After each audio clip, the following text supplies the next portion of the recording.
Hello and welcome. So I competed in my first ever Hyrox event. Now this wasn't the one in London, just gone this weekend, but it was back in October when Amsterdam was on. So I went to compete at that event as my first one. We jumped straight into the pro category. So I wanted to do that because I backed myself to put in a good time at that level.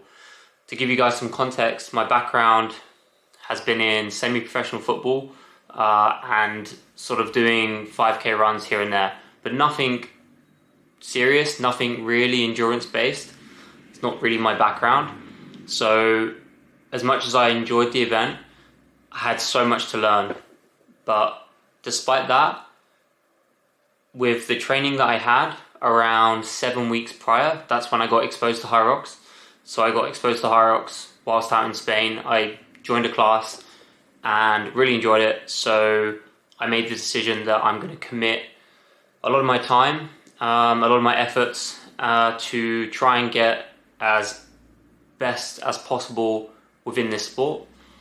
And that's something that I'm really passionate about and definitely see myself pursuing long term. So I wanted to talk to you guys about this event. The time that I got was 1 hour, 13 minutes, 4 seconds. So that was my pro time. I immediately redlined. So for those that you don't know, I spiked my heart rate above 180, 185 within the first 2 minutes of the race. And it didn't actually at all go back down for the whole duration of the race. So I averaged a 186 heart rate for the entire race. So it was right up there. My experience in sports, generally within 5Ks, I was running 5Ks, park runs, for those that know, and I would just sort of run the 5K as fast as I possibly can and hang in there and hope for the best. In Hyrox, you can't really do that. I'm sure a lot of people that have done a Hyrox have experienced this, and I certainly have learned the hard way. But now it's been sort of another 7 or 8 weeks since then, and my training has come on really well. I'm training hard, there's a lot of volume, but I'm learning every single day. So I'm going to show you a little bit about my experience in Amsterdam. And for anyone that is considering Hyrox, I definitely recommend booking in a Hyrox, and you know, whether that's at an open category or a pro level, it doesn't have to be straight into the pro. A lot of people were asking me, why are you jumping straight into the pro? For me, it was just sort of a mindset thing, and sort of I believed in myself and I backed myself to sort of dive straight into the pro level. But what I've experienced is that Hyrox has got a great community in its early stages, and I would recommend anyone to sort of take part. But yeah, I'll show you some footage from the event, and then I'll recap my sort of times and splits and then expectations going forward as well.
To the finish line. Congratulations to Tyler. Okay, so I started out pretty fast. Immediately, I actually felt my left hamstring tweak a little bit, so I was a little bit concerned. So I did hold back on the first run just to sort of feel myself into the race. And fortunately, that sort of pain went away. I got onto the ski 6th or 7th, probably too fast. Well, definitely too fast for my first one, but as I'm sure a lot of people do the same with the adrenaline and the excitement around it. The ski was fine, got onto my second run, was feeling pretty good, and then we hit the sleds. So the sled push, I completed pretty quickly, 2 minutes 50, but after that I really started to feel a difference in my running. My running was slowing. The sled pull was 4.5 minutes, so not great, not too bad. Again, same sort of running pace. So my average pace for running was 4:28 across all of the 8 runs, which I don't think is too bad considering it being my first event. I really struggled to the latter end of the race. So the lunges, I was getting really bad cramps, so I had to sort of manage that throughout the lunges. And the wobbles was by far my worst station. So you can see from the video, I really struggled to get the wobbles done. It took me over 7 minutes to complete the wobbles. So that's something that I've been working on a lot to improve that, but also just to improve my endurance. So more running volume, more specific training for endurance, more zone 2 work. Never heard of zone 2 before. Researching on YouTube and hearing a lot about it and the benefits that can have. So I'm confident that going into my next race, which I've already booked in Manchester in January, I will make some good improvements. Well, that's the plan. So the plan is to go sub 1 hour 10, which would be a good achievement.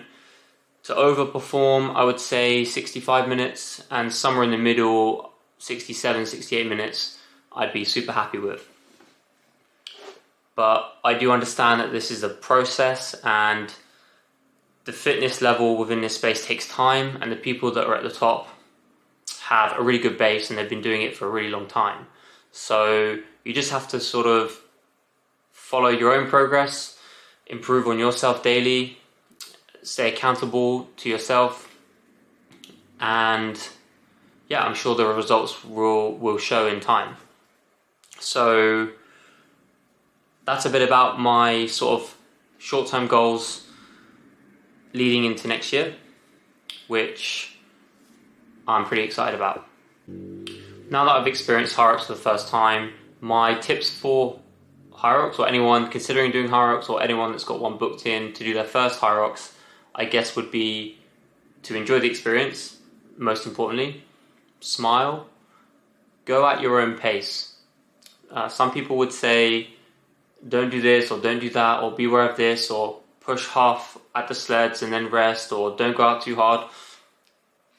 To be honest, I would go based on how you feel.